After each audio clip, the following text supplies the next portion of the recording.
Hello, everyone, and welcome back to On the Kerbs IndyCar edition. I'm your host, Nate Woods, and I am joined once again by my co-host, Thiemo Albers-Daly. Thiemo, how we doing?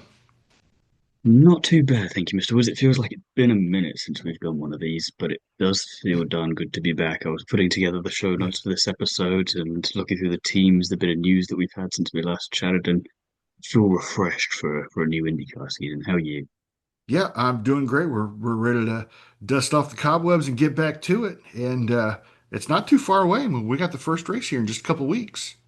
It sneaked up on us pretty darn It quickly. I really mean, we've did. got testing this week, and usually when you have testing, you think, well, there's still a little bit to go before we actually get to the racing. Right. No, no, no, no. Yeah. They switched that calendar around. They fixed that giant gap that we had last year that we talked about in a previous episode, Yeah. and they're doing it.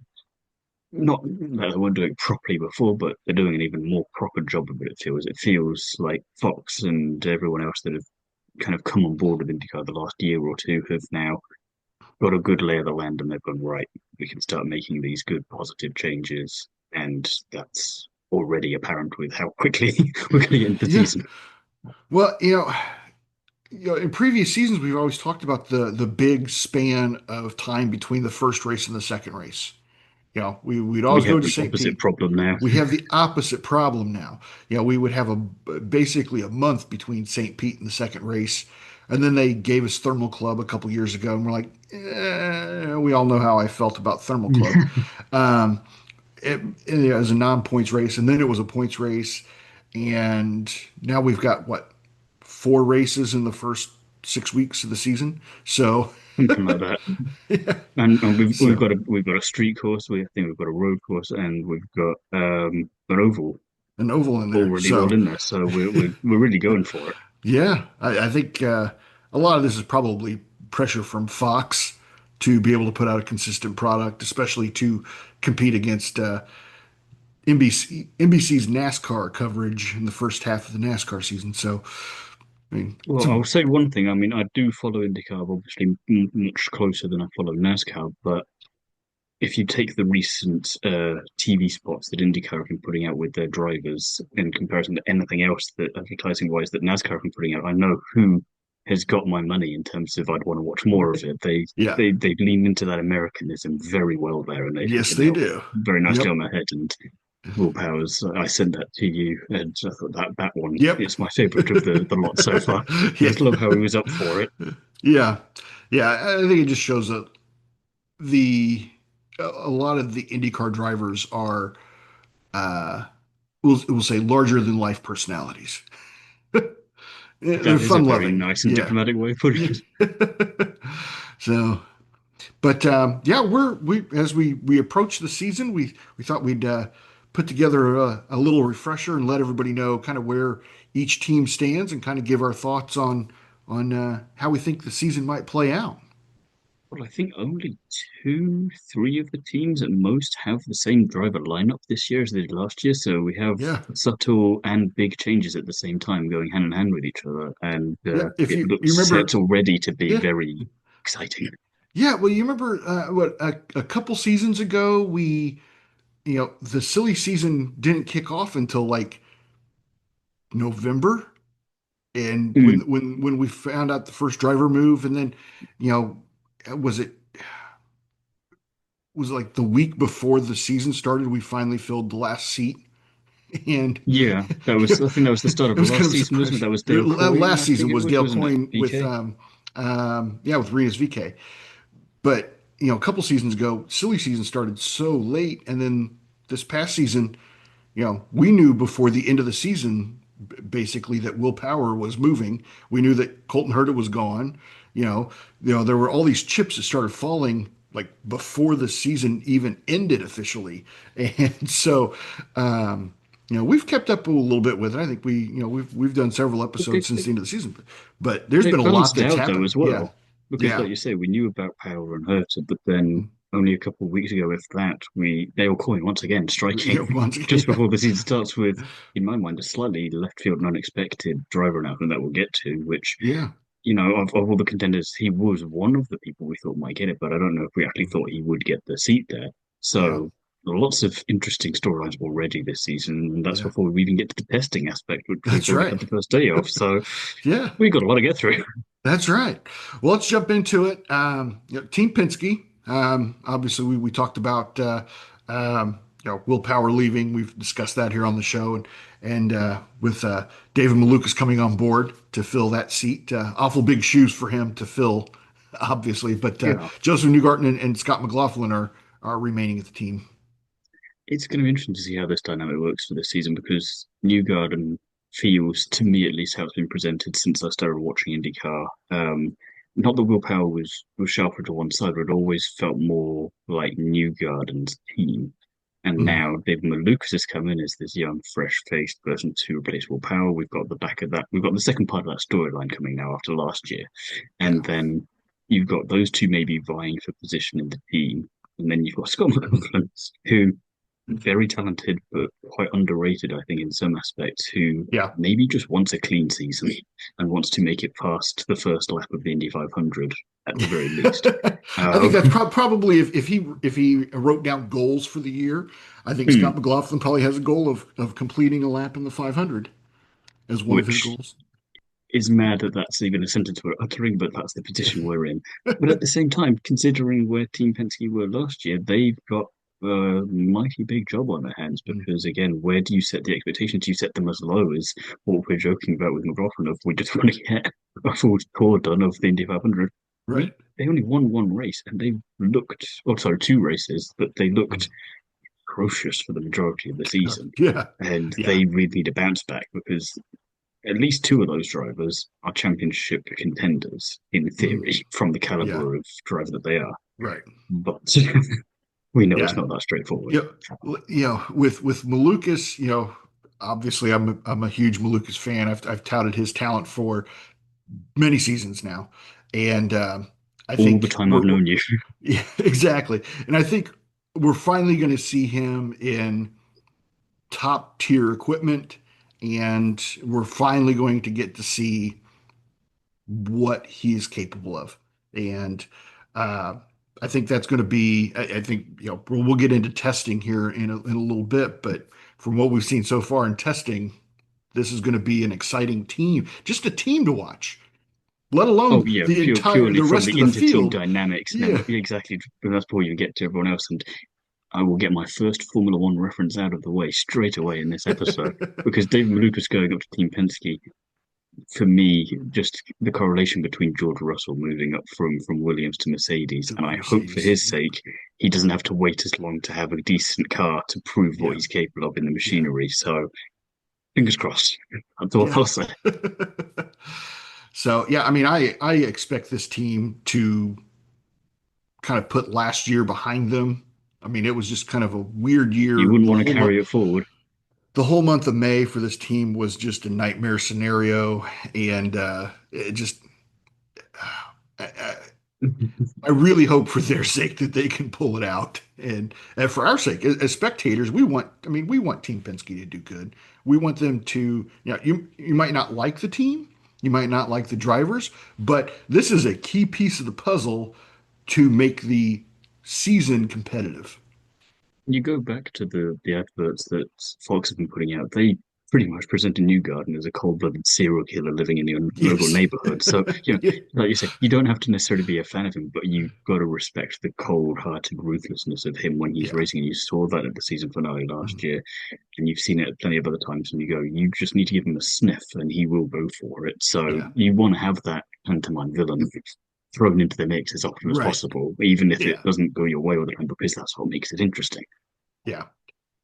Andretti Global. This is a team that, even though we've only got one new driver at the team with Will Power, filling the shoes of Colton Herta, this almost feels like a new team to me.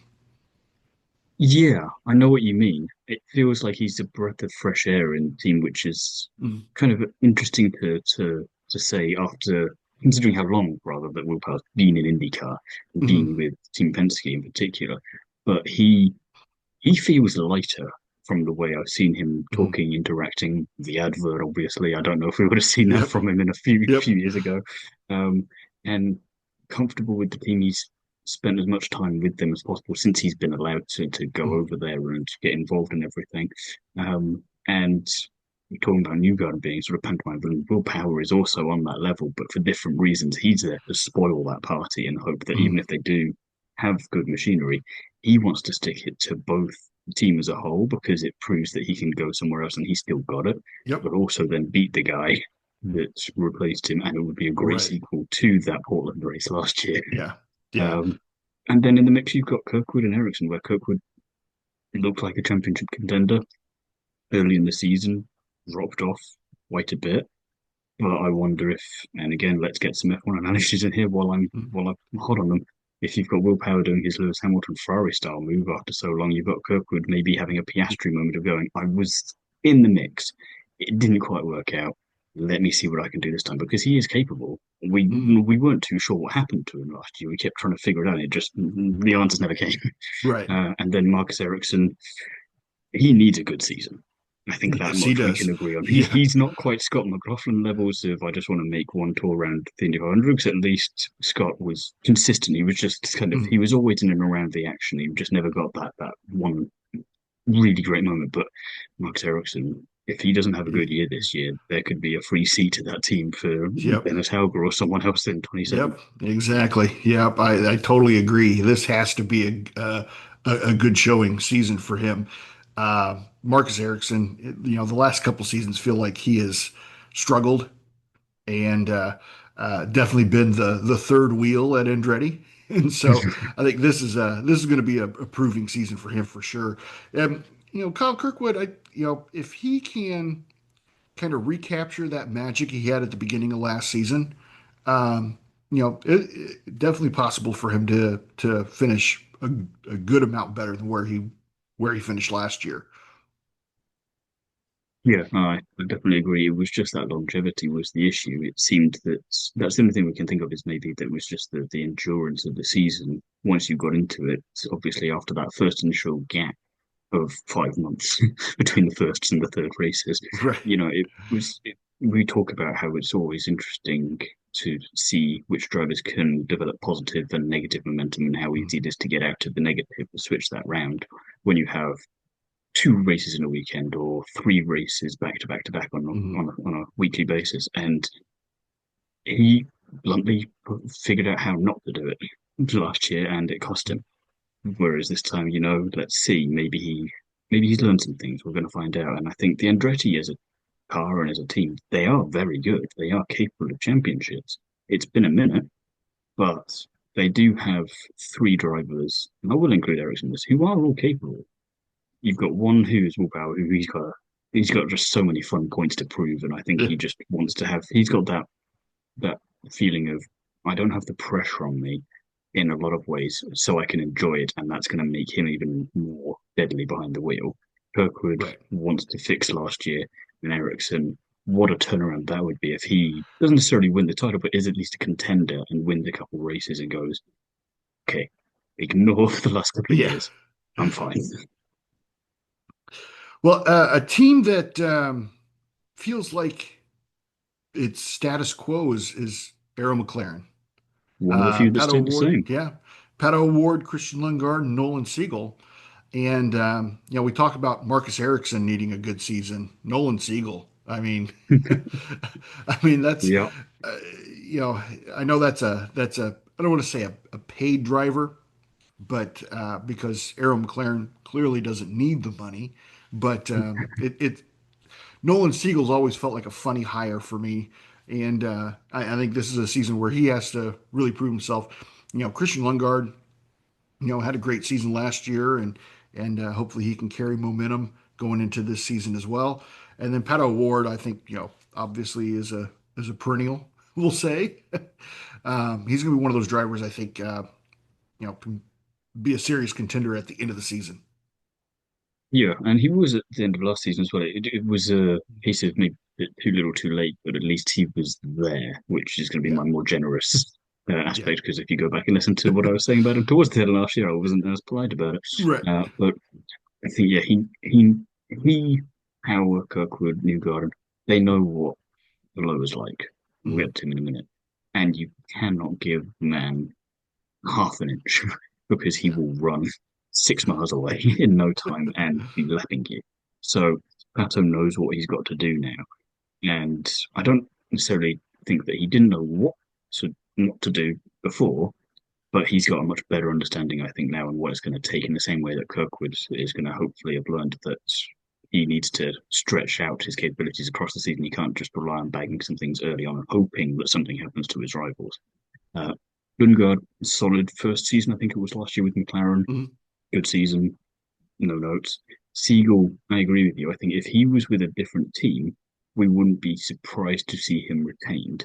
But Yeah. because it's Arrow McLaren and they're one of the higher performing teams, it's a curious notion there. And we were wondering if he would get replaced by someone or not. And it turns out not. And it'll be interesting to see how that develops over the course of the season because if we're trying not to be too cynical for a second, there's got to be more than the money to it. So they've got to Right. see something in him. Yeah. Otherwise, only so much money can cover up the Right. abilities of the driver. Correct. And Yep. Absolutely. I don't think there is that much that would cover over some of the performances from last year. And hopefully, at least by the end of this season, we'll know one way or the other Mhm. what kind of driver in IndyCar we've got with him. I was thinking 2 seasons is enough time to get a good idea, at the very least, Mhm. unless you've just had past 2021 style car, in which case anyone driving it would be atrocious. Yeah. Yeah. Chip Ganassi Racing, another status quo team. Alex Palou, Scott Dixon, Kiffin Simpson all returning. Um, yeah, I mean, Alex Palou, I mean, after what we saw last season, I mean, I have to believe that we're going to see more of the same, right? Yeah, I don't know what anyone else can do to combat that, but they're going to have to find something because if he just is consistent, which is something he is good at, then you're all in trouble. Mhm. Scott Dixon, again, a little bit like Scott McLaughlin, maybe it's a Scott thing, just under the radar a bit last year, but still quietly there, still I not a million would miles away say from the it, action, and is a bit of a dark horse. yeah, I would say last year felt a little uncharacteristic for Scott Dixon to me. Mm. He was always there. In previous seasons, we'd always mention, Scott Dixon doing Scott Dixon things. And it felt like we didn't get a chance to use that catchphrase as much last year as we did in seasons past. Those I, t-shirts made for nothing, mate. Nothing. I'm sitting on boxes full of them. Can't shift them. Yeah, yeah. At least they didn't put a date on it. Oh, they're still good. So maybe this year will be the year where we can kick the shirts back out and say, "Oh, Scott Dixon doing Scott Dixon things." So That I would think it would be quite nice. And I think Kiffin Simpson is a driver that we had questions about last year, we but I really did. think in a way that Nolan Siegel didn't prove, he did prove at least at more points than we maybe Mm, expected, yeah. why he got the job in the first place and why he gets to stay. There are flashes of potential there that we hadn't Mm, seen previously, and I go, that would be yeah. quite interesting. And the ovals in particular, we see some drivers come alive, and he came alive. Mhm. Well, in regards to Kiffin Simpson, if we compare Kiffin with Nolan Siegel, you know, they're both hires that we thought this is who a top tier team is choosing to be their third driver, right? And it's kind of that air of there's probably some money involved here, maybe not a pay driver per se, but last season we definitely there were several races, including his podium finish, where we mentioned Kiffin Simpson. Like Kiffin Simpson had good showings at several We have races, to take a step and back and look at ourselves and go, you know yeah, what? Credit where it's due. exactly. And so, I don't think this is necessarily a make or break year for Kiffin. Although I think, if I'm not mistaken, is this a contract year for him? I I do know not it is know for if I'm being Siegel, entirely honest with you off the top of my but head, but I I, think unless he has an absolutely awful season, mm, I think he's probably fine for 27. I yeah, think if he only gets on the podium once or twice, or even if he just gets close to it, I think he's still probably fine mm, because Chip Ganassi strike me as a long term team in terms of mm, how they treat their yeah, drivers. I mean, you're not going to get rid of Lowe or Dixon. Dixon is essentially, unless he decides to do real power, he decides when he's leaving Chip Ganassi. right, I think they're not yeah, going to have the the kahunas to get rid of him, and so Kevin Simpson is maybe their long time plan to think about who could replace Dixon, because let's face it, he's probably going to go before Palou is, and then they can find the next Kevin Simpson or whoever to come into there, and then at least they've got a stopgap, and they'll have, I think, if he continues on the trajectory that he's on, a good, solid midfield driver. I don't know if he's championship potential. No. I don't see that yet, Yeah. but he'd be a good rear gunner for the Mhm. team, get solid points, get things on the board. And I know that that doesn't matter as much here because there isn't a constructor championship, but it looks good for the team as a whole outfit and the image and the branding Yeah. and all this sort of thing. So not a bad idea. And he'd probably get some wins out of his career with them if he gets I the think chance to so. stay with them long Yeah. enough. Yeah. Speaking of Alex Palou, you mentioned, Dixon leaving before Palou would. I feel like Palou is probably a company man at this point, and he is stuck at Chip Ganassi for the foreseeable future. When I say stuck, I mean he is in debt to Chip Ganassi. With everything that happened with the Arrow McLaren lawsuit and the amount of debt that Palou is in, and the legal fees that Chip Ganassi covered, he's going to be working off It's it's such a that unique for many position to years. be in for a Yeah, four-time champion. yes. For a four-time champion to be in debt by millions of dollars to not only a rival team but your team's boss. I mean, you're going to have I can't to. wait for the Hollywood film. Everyone's saying about the F1 sequel coming at some point, and maybe a Days of Thunder sequel. Like, we've got a great courtroom drama right here if we want to do that.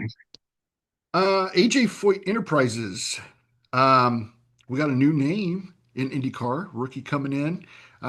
We got Santino Ferrucci back, of course, but we got Cal Collette is coming on board. Yeah, Indy I know this Next is a driver that debutant you're last year, you're and very high on. So well, I wouldn't go as far as very high on, but I followed his career up to now, and I've had mixed feelings about him, but he's definitely proven himself over the last year, and I think it's always interesting when I see F2 and F3 drivers move over to either IndyCar or Indy Next, how they get on because it's a risk. We see this with him, we've seen this with Helga, we've seen this with Nick, um, and it seems to work out on the whole for them, to be honest with you. And he couldn't really hold much of a candle to Helga last year, but in the same way that Jacob Abel proved that if it wasn't for that pesky Norwegian in Helga as being so dominant, he would have been the champion in Indy next the year before by a decent amount. And so he had every sort of, well, not sorry, Helga, what am I talking about? Foster, when yeah, he came in. I was yes, getting my years mixed up. yeah. Um, he still proved that he was worthy of a seat, and I think that Kyle will probably do a better job than Jacob Abel did. Mhm. And I like that they give them the opportunity, and they're unlikely to do a Red Bull, as it were, and switch them out halfway through a season. Yeah, If they're not getting rid of someone like Jacob Abel, no offense, Abel, then you're not going to get rid of Collette. And I right. think Yeah. he's got the opportunity to learn from a very interesting teammate in terms Mhm. of how he performs on track and the style of racing that he does. And there'll be other drivers on the track this year, like Stingray Rob, that will be looking at him and going, "There better not be a mini me there because that's going to get out of hand." Yeah, yeah. I think in regards to Ferrucci, I think he is set with this team for as long as he wants to be there. I feel like the dynamic between him and the rest of the team just feels like the perfect fit for a driver. They want to build Uh, something. Yeah, and I think that's a long term hire. Uh, Which is and a storyline I'm all for because I like to see that long-term yeah, commitment between a driver and a team, especially when it's in the midfield and they want to get to the right, front. And how do you do that? And you've got an outspoken, controversial driver, and then a second one who may rotate depending on how Colette does, or Mhm. maybe that's the missing puzzle piece for the driver, and this is going to be the lineup for a while because they want to build this out. But right, yeah, I know what you mean. It feels like we said this about, I think, Rahal, Letterman, and Lanigan last year. They are looking to try and find the pieces of the puzzle so they can move up a right. small bit. And this weirdly fits for A.J Foyt. I think it Mhm. looks right, even if not everyone's. Again, you don't have to be a fan of the driver, but you think in terms of the performance on track and the progress they're making. They need that stability, and they've got a relatively safe pair of hands in Yeah. Santino, as much as you can say that. Yep. So it makes sense to Yeah. not. Well, it's kind of like Chip Ganassi. If it ain't broke, don't fix it. Don't fix it. That's right. Dale Coyne Racing. Um, this is going to be an interesting team to watch, I feel like, just from a Yeah. dynamic of drivers. We've got rookie sensation Dennis Hauger coming in, obviously just blew the doors off of Indy Next last season. And he's being teamed up with Roman Grosjean, which was Who just announced blows up here in a different recently. way. Yeah.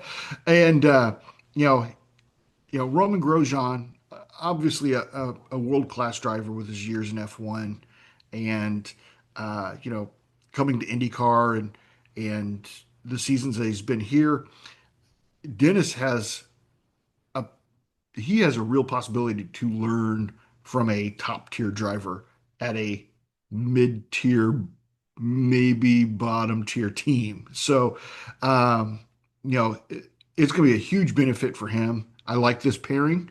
Not that I'm expecting, magic right out of the gate for Dale Coyne Racing, but I think this season is going to be a great season for Dennis Hauger to grow, much more than what we saw like Louis Foster last year when he came uh, Hmm. to Rahal Letterman, where it was kind of like, oh well, he's going to be stuck. He's he's just like, he's at the bottom team and doesn't have anybody to learn from. Uh, I think this could be a fun team to watch. Yeah, I think the positioning of the team in the pecking order means that you've got a rookie who's incredibly hungry and capable, combined with a driver who is very experienced and definitely knows what he wants, let's put it Yeah. like that, and isn't afraid to do the risky moves. Will mean that even if they don't have the capabilities every weekend, they will take every opportunity they can to progress, and they'd rather risk it and lose Mhm. rather than just kind of hold formation and stay where they are. So that is going to be quite an interesting combination to watch going forward. And I think you're right. Helga's obviously very aware of where everyone had watched him growing up in racing. And so it'll be weird to see that kind of dynamic play out and see how they get along with each other because they seem quite different personalities as well. But that could also lead to some interesting inter-team battles because obviously with a team's championship, you don't have to have the best relationship with your teammate and you can just go and have a bit of argy-bargy with them. If you find yourself wanting to get that podium away, if that's an opportunity that comes your way, you go, well, no, I'm going to have that grudge. I'm too bad. Are you going to fight me for it? So that could be quite fun to see. Two very Yeah. different driving styles, but excited.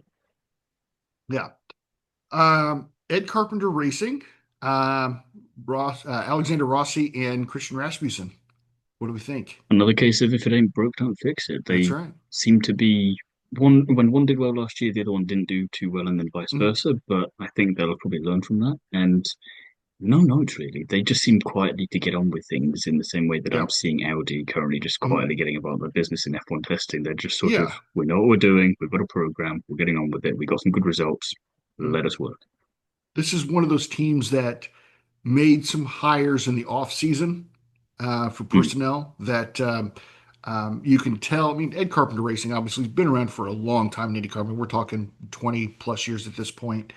And, you know, they've never been knocking on the door of becoming a top tier team, but uh, I think they are where Meyer Shank was maybe 4 years ago. okay, yeah. Where Meyer Shank had that season where they finally put enough pieces of the puzzle together and a put together a surprising season.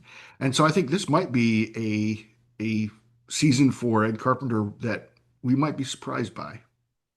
They're both very capable in their own rights. We saw that last year Yeah. with Rasmussen in particular. Rossi wasn't a million miles away, but he's got a lot of experience, and you Hmm. you know again a little bit. It's like an elevated Dale Coyne in that sense of they'll be in more or sorry, they'll be in better positions initially, Hmm. hopefully, to take advantage of the opportunities that come with their way that you want them to get on merit, but you know they're not going to complain if they have to take opportunistic chances. in order to get what they want, because at Right. least it starts moving them further up and helps build that momentum and carry them forward. Yeah. And I think this is probably one of those teams, those two drivers. I think it's a very real possibility that one of these two drivers wins a race this year and becomes a marquee win that for that team. Who do you think out of those two drivers, who's going to be the one that would claim a victory this year? The money's got to be on Rasmussen just because of last year, but maybe that was the fuel that Rossi needs to take things Yeah. up a notch. I think if you asked me that question last year, I'd have said Rossi, but now I think the Yeah. money's got to go with Rasmussen. So I'm gonna go with Rasmussen. You pretty much summarized exactly what I was going to say. So yeah, I Oh, you think love it. We were in sync straight away after the that's off right. season. Both drivers are more than capable of winning a race. So at the end of the season, we might be looking back and be like, oh, Ed Carpenter Racing had three victories this year. So definitely a team. I think another one that's going to be kind of fun to watch. Um, but Juncos Hollinger Racing, we got Renus VK and Stingray Rob. This is the one team I'm a little unsure about. Stingray Rob, I'm still not 100% sure how he got to stay. I'm sure he's a lovely guy, but watching him last year, there wasn't really a standout moment for me Right. in terms of justifying why he was there. I know Shinko is not the top team or anything that we'd like it to be, but you want to see glimmers, and I never really Right. saw anything from him in particular last year. VK jumped ship immediately off Dale Coyne and went over Mhm. here, so you got to think they showed him something that he liked the look of, or the writing was already on the wall and Mhm. he knew that Grosjean and Hauger were coming into Dale Coyne. They just had to wait before they could officially announce it. Yeah. But VK we know is capable. I feel like he's on a bit of a timer now as well. Mhm. He's been dancing around a little bit and he's capable. We know this, but he's not had that one or two results. Definitely last season he didn't. Where you go, Yeah. okay, you can not rest on your laurels a bit, but you're Mhm. going to be fine for a bit if you don't form as the center we want. And I don't know if this is the team that's going to do it for him. I'll be really interested to see how these two get Yeah. on because this could be the end of both of their IndyCar journeys if they're not It careful. really could be. Yeah. I think, Renus VK has been kind of this journeyman driver for the last 6 seasons, it feels like 7 seasons, where, just going from team to team to team until he finds that right fit. And like you said, I'm not sure this is it, but if it's not it, this might be the last stop. So, I think this is a team where both drivers have something they have to prove this year. Um, on the track. Um, Consistency is going to be key for these guys. I think Renus VK obviously has capability of being consistent. Uh, I'm just worried about But the we've said that equipment. about Yep. many a driver over the years, and it just doesn't work out. You need to Right. go from being consistent in one way to being consistent in a top way, and that's what he Yeah. needs this year. Yes. Yeah. Meyer Shank Racing, Marcus Armstrong and Felix Rosenquist. Um, I will say before we go into this team, uh, I feel like we unfairly have this team positioned in our list of teams. I feel like I after didn't do last this in any season, particular way. This was just I how I think found them we, on the we, we, page. we made this list, 3 seasons ago. And, This Meyer is a Shank different was, list to the normal one we use. I will stress that, but yeah. I may have to So rework it a bit. I'm going to say, I would like to see Meyer Shank maybe in between Ganassi and A.J Foyt in our show notes. I think, That's fair. I think after last season, this is a team that deserves to be a little bit higher on our list. And I think with the driver lineup combined with this team, they're they're almost like a perennial dark horse. It feels like to me. Last We season, said that both last year as well. both of these drivers finished in the top 10. They had great seasons, and this is a team that we talk about a lot about teams putting the pieces of the puzzle together, and this is a team that figured it out a couple seasons ago, and um, I think both They've of just these got to build on drivers, it now. They've just got to keep right? building. They've got Yeah. all of the necessary for it, like as you say, but Mhm. we haven't seen the fruits of the labor. We've seen a bit of Mhm. it. We've seen that Yeah. growth. Like I say, they somehow both finished inside the top 10, Mhm. and we didn't sort of. realize how they managed to do that. They just sort Right. of snuck in there. But you look at the results and all of the maths adds up. Yeah. But you go, You okay, know, what do we do now? yeah. You know, after last season for both of these drivers, this is not a make or break season for either one of these guys. I am, unless something very, very dramatic out of left field comes, both of these drivers are going to be with this team in 2027 as well. Honestly, I think even if they have an absolutely stinker of a season, as long as they've nicked themselves off track to warrant Mm, bad press or attention, they'd probably still be right. fine because they've. Yeah.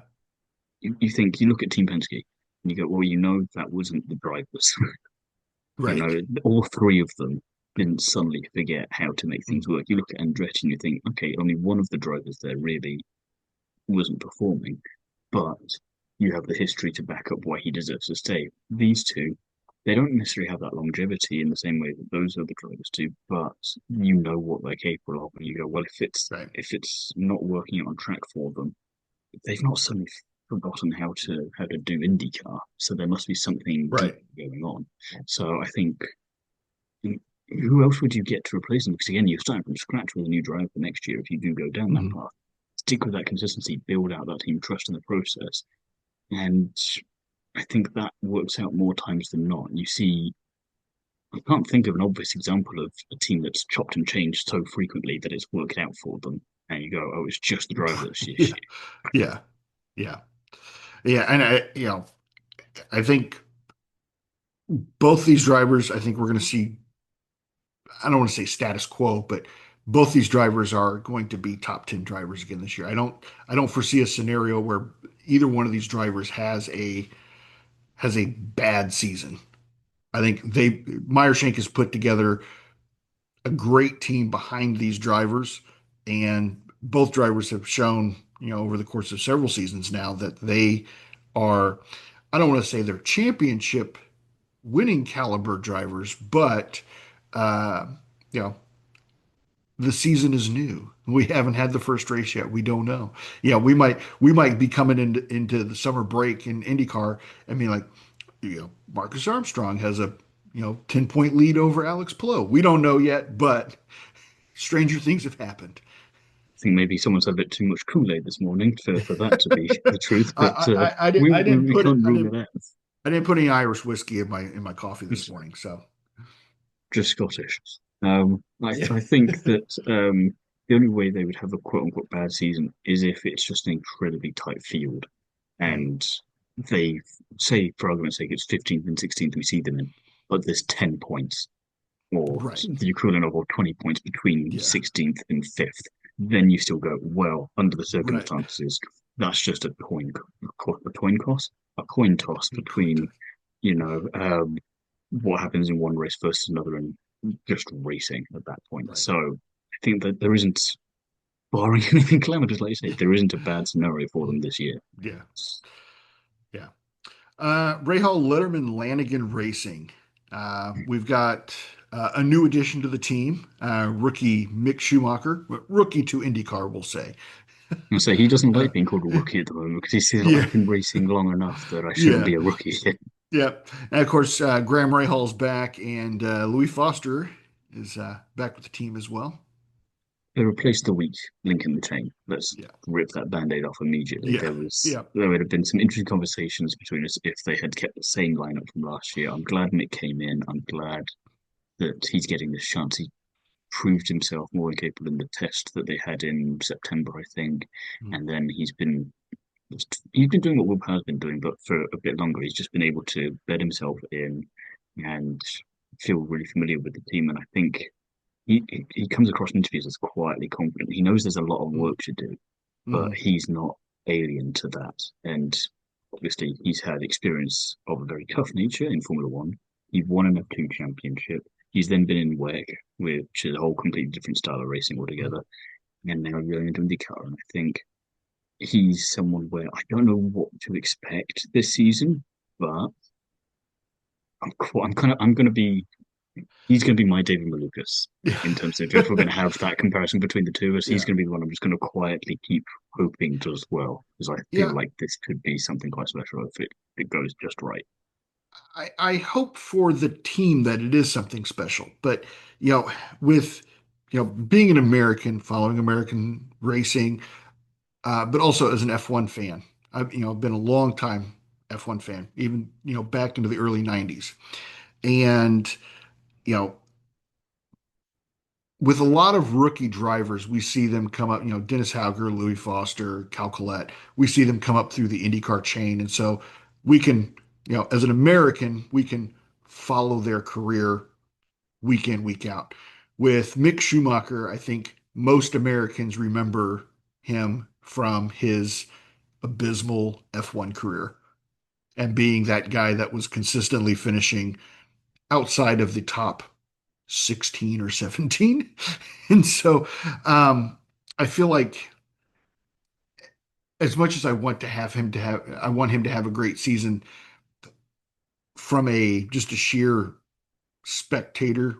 I'm thinking we couldn't have got a, we couldn't have gotten a better driver, or we couldn't have gotten, I don't want to say a better driver, but somebody who looked better on paper. Yeah, I think I don't think it's a make or break year, but it will help define what a lot of Mm, people think of him one way or the other. Because, like you say, either we get to see him redeem mm, himself in single mm. seater racing, or it's just not for you, mate. And it's just Well, not and working. he has put in the work. Obviously, him a personal goal has been to get back to a top tier racing. Putting in the years after he left F1 and uh, WC, and so very. I mean, he's obviously a very talented driver. Maybe not so much as his dad was, but um, I My big hope think is that he comes in and storms it and does the equivalent of what Michael yeah, did in F1 yeah, and does it in that IndyCar, sure, and you go, yeah, you were yeah, just in the wrong single seater series. that's But that's right. probably a bit too much pressure to put on him straight away. Yeah, yeah. So I think this will be this is another one of those teams where they have hired so many guys behind the scenes for that team that they're, for so long they've struggled putting together the right driver lineup. And, we know what Louis Foster's capable of. Um, you know, let's just say we know what Graham is capable of not doing, to put it nicely. Um, but, Mick, this could be a good stepping stone for him. I think he's probably going to be with this team for at least a couple seasons. And I don't think this is a make or break year for him. I think the name alone has a prestige behind it, but his driving ability warrants a seat in IndyCar. And it would, He this is, deserves like I a said, chance because we've seen mm, drivers of lesser mm, capabilities be in other mm, series, including IndyCar, yeah, for longer with less with performance to less back that talent. up. Yeah, And so, even if he doesn't have a stellar first season, you've got to think again, going back to what we were saying with other teams, you don't want to just throw out the drivers every 2 seconds and go, they're clearly the problem. mm, You want to work right. with it a little bit and then see at Yeah, least, you go back again, let's get another F1 reference in. They gave Nicholas Latifi and they gave Logan Sargent Williams yeah, plenty of time to figure out if yeah, they were the problem or if it was the team. And okay, it was the driver in those cases, but yeah, you took the time and you figured it out and you made sure that you gave them right. every sort of opportunity to help them one way or Yeah, the other. I think that's the least that Mick deserves here. I don't think he really got that with Haas. So yeah, hopefully that's something that IndyCar can correct. yeah. And I think with this team, we talked about putting the pieces of the puzzle together, and it might be they've found the winning combination. You know, we get 5, 6 races into the season, and we see Mick Schumacher in the top, 15, potentially being ahead of his teammates. You know, I think that is going to show that that team's making progress and heading in the right direction. Now, it might be something where, you know, this time next season we're talking about this team in a whole new light that we have not been Mick able to talk Schumacher, about. the IndyCar champion. If we're going to go off your Max Well, I don't know Armstrong if we're going to go that far. I don't know if we can prediction go there. that far, but that's an awful bold prediction. But we say, all right, this team is vastly improved from where they were 12 months ago. Because that's what we were saying last and season, right? yeah, About many of these teams, we just want to see steps in the right direction. We don't mhm, mind if you don't get on the podium and you don't win mhm, races. We just want to see that progress because IndyCar it's different from F1 in the sense of literally anyone could win, and we know that there is less of a gap between those top teams and all the other mhm, teams. There isn't really a bottom team as such because you just need one race. We saw that with PREMA last year. Okay, they were maybe the bottom team, mhm. which kind of goes against what I'm just saying. But they themselves even had moments of you're on pole for the Indy 500, you're both Right, in the top 10. You don't get that as much in other single seater series. right. And, you just want to see that quiet progress over the course of the season in a way that, at least with Kramer, we could point at them and go, there have been moments where this is Yeah, going in the right direction. That's all we want at the end of the day. yeah. Well, and speaking of Prema, you know, We if should we're going to probably be mention talking them. about teams, we should probably mention them. You know, Not looking good. we are uncertain on where this team is going to be for the season. We heard interview with was it Robert Schwartzman that we heard interview with at 24 Hours of Daytona. It was Um, either him or I lot, or 50-50. it was Callum Ilott. Yeah, that's who it was. I'm sorry, Callum Ilott interview at the 24 hours of Daytona earlier this month and or last month, sorry, and uh, he is was very cagey about his responses when asked about Prema and where they were going to be. Were they going to be ready for the season? And it sounds like the team is still there. There's still people working in the shop, but Bremer as a we've whole already, organization is having yeah, trouble at the moment. If yeah, you want to have a little deep dive in some of that, they're in some very precarious positions. So I'll be happy if we get to see them do a part-time mhm, season. I don't know what the rules and regulations are for that with IndyCar with their yeah, new charter system, but at the same time, it would just be nice to see them get out a little bit, even if it's not with those two drivers, even if mhm, it's with a mix and match of drivers. It would just be fun to see. Because as much as they didn't really perform too much last year in the way that we were mhm, hoping, it's always nice to see a new team on the road and you want them to do not badly yeah. because then it just makes it all more interesting. But at present, to be confirmed, I think Yeah, is the best way we can but put that. we've the only thing I think we've had confirmed with this team is that they will not be racing at least the first three races of the season. Is really the only thing we've got confirmed. Now, I've got some theories on where this team is going to be. I don't think they're necessarily left field theories either. I mean, we've got one driver that was absent from this list that we mentioned earlier was Jacob Abel. You know, Hmm. obviously a pay driver has a lot of uh, funding behind him, and I think Prem is probably one of those teams that could probably stand to use a little bit of funding on the If we, IndyCar if, it, side. if we get the full story of all this in a couple of years, regardless of which way it goes, you'd be surprised if there wasn't at least a couple of conversations with Yeah, Abel and Co. to yeah, see if there'd be something to do, even if it was just part time for the mhm, season, as we mentioned. yeah. Well, and another name that we have to bring up when we're talking about funding for an IndyCar team possibly is Henry Malukas, David's dad.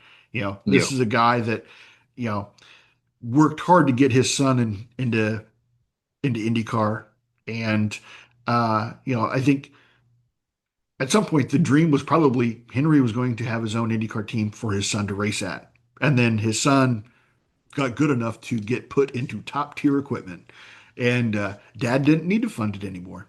But Didn't need I to think do a Henry, stroll. yeah, exactly. Henry, I think still has that yearning to have an IndyCar team of his own. And so maybe this is a spot where, he buys an established team. So, we'll see. It'll be fun to see when we get news finally for this team. I think if anything, we'll see Prema as a 500 only team. Hmm. Um, they've got the equipment. They've got, a skeleton personnel at this point. It's not hard to throw together a pit crew in IndyCar anymore. And They have a good history already at the Indy 500, so you might as right, well yeah, throw them in the ring exactly. and see what Yeah, happens. that's right. Yeah, so that'd be a team to watch, see where they come into the season at, and even if it's a part-time schedule, hopefully so. I mean, I would love, like you said, I would love to see this kind of outsider team that's not a charter team come in and you know give us a good result, or give us that Indy 500 pull and kind of be that be that you Disruptor. know that not juggernaut, but that kind of pesky person in the background. Be like, hey, we came in and into your playground and ate your snacks and took your pull at the Indy We 500. we shook everything up for a minute, and we're going Yeah. to go away now again, but we might be back. Yeah.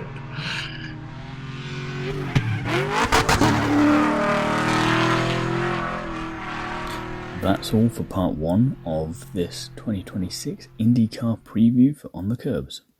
Check back soon for part 2, where we delve into the news, our favourite liveries, and some predictions for the 2026 season.